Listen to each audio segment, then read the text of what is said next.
pertama adalah preposition tentang on, at, dan in.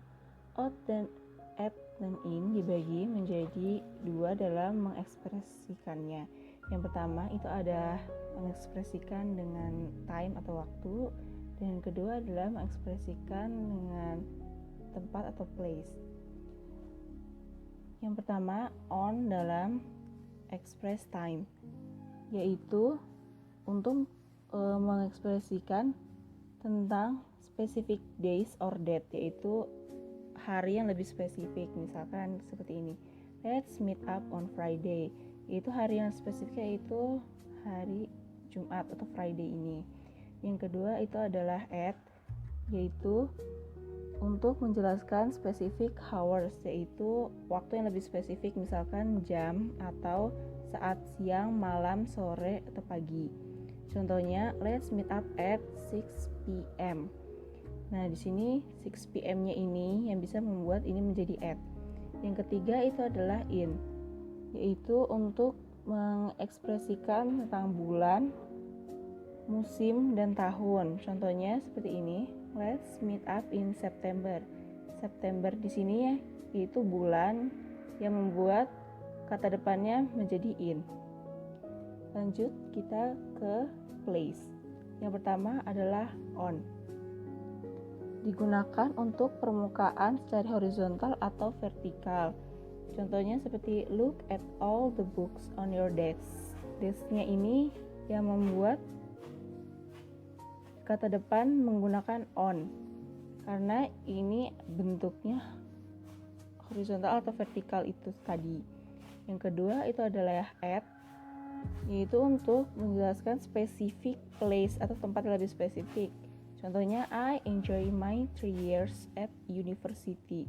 University ini merupakan tempat yang spesifik yang membuat ini menggunakan at. Yang ketiga itu adalah in, untuk digunakan untuk ruang yang tertutup. Contohnya, they live in a charming old cottage. Charming old cottage ini adalah ruangan yang tertutup, maka menggunakan in. Contoh lainnya misalkan class, house, atau lainnya. Selanjutnya yaitu preposition to express period of time, yaitu preposisi untuk mengekspresikan periode waktu. Contoh katanya ada since, for, from, to, until, during, dan within. Yang pertama itu since, yang artinya itu sejak, dipakai pada kalimat yang contohnya he has been gone since last week. Since-nya ini mengacu pada last week, yaitu sejak, dia telah pergi sejak since ini sejak minggu lalu.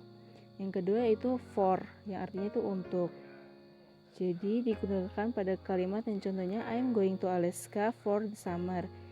Aku akan pergi ke Alaska untuk musim panas. Itu mengacu pada the summer-nya ini. Yang ketiga itu from, yang artinya dari. Contoh kalimatnya yaitu the play was on Broadway from January to October. From di sini mengacu pada Januari to Oktobernya, yang artinya drama itu berada di Broadway dari bulan Januari hingga Oktober. To di sini juga mengacu pada yang ini, termasuk salah satu contoh kata preposition to express period of time, artinya hingga sampai-sampai. Selanjutnya itu kata until. Until di sini artinya sama seperti itu, yaitu hingga atau sampai. Contoh kalimatnya yaitu the road work lasts from June until August. Until di sini yaitu menjelaskan June dan Agustus di sini. Jadi the road work lasts from dari bulan Juni hingga Agustus. Kata selanjutnya yaitu during, artinya selama. Contoh kalimatnya yaitu during class I almost always take notes. Jadi during di sini mengacu pada kelas. Kelas di sini bukan arti kata ruangan atau apa, tetapi di sini waktu. Selama di kelas, selama waktu dia berada di kelas itu, yang dikatakan di sini adalah waktu yang dia gunakan saat di kelas. Selanjutnya yaitu kata within yang artinya dalam. Contoh kalimatnya yaitu she needs to finish the book within a week, yaitu dia harus menyelesaikan buku itu dalam seminggu. Within di sini mengacu pada a week di sini. Yang terakhir yaitu untuk mengekspresikan tentang tempat.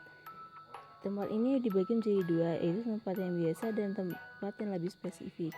Tempat yang biasa menggunakan kata in, inside, on, at, under, underneath, over, dan above, dan lain-lain. Contohnya seperti ini. Yang pertama, there is a mosquito in the kitchen. Artinya itu mosquito-nya itu berada di kitchen-nya itu, berada di dapur. Yang kedua itu go look inside the car. Pergi untuk melihat apa yang ada di dalam mobil itu. Berarti cuman melihat yang ada di dalam mobil itu. Kita nggak disuruh ngelihat untuk yang di samping kursi atau yang di depan atau di belakang mobil, enggak, cuman ngomongnya di dalam mobil ya. Sedangkan untuk specific place yaitu menggunakan kata near, by, next to, between, among, and across. Contohnya seperti ini. The recycling bin is next to garbage can. Dia bilang recycle bin ini di samping garbage can. Jadi kita tahu oh garbage can di sini, berarti recycle bin itu di sebelahnya garbage can. Contoh yang kedua yaitu ada the coffee shop is between Paragon Mall and Cendana Bookstore. Di sini dikatakan berarti coffee shopnya itu di antara Paragon Mall dan Cendana Bookstore. Jadi kita lebih gampang menemukannya karena di sini dikatakan itu lebih spesifik. Oh, di antara Paragon dan Cendana, berarti di situ tempatnya ada coffee shop. Sekarang membahas tentang subject verb agreement. Ini dibagi menjadi dua, yaitu tentang perseorangan atau satu orang atau satu barang. Yang kedua itu lebih dari atau sama dengan dua barang atau dua orang. Itu lebih atau sama dengan dua. Yang pertama yaitu yang satu orang atau satu barang ini menggunakan is, was, tambahan s, dan has atau has been. Contohnya, when a young deer is motionless, its coloring will hide it well. Kenapa dia menggunakan is? Karena di sini hanya ada satu young deer.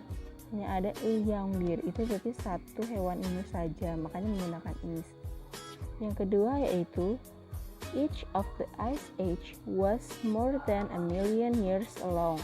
Kenapa dia menggunakan was? Karena di sini each. Enggak semua ice age-nya masuk, tapi hanya each. Dan selanjutnya itu dua atau lebih dari dua. Menggunakan are, were, have, atau have been. Contohnya, all of the cookies are done. Kenapa menggunakan are? Karena di sini all of the cookies, semua cookies. Udah menggunakan all, di sini juga ada s-nya. Jadi udah ketahuan pasti ini lebih dari satu cookies kan, makanya menggunakan are. Yang kedua yaitu both apparatus were available for your use. Kenapa menggunakan were? Karena di sini apparatus, di sini both of apparatus, karena dia menggunakan lebih atau sama dengan dua aparatus di sini.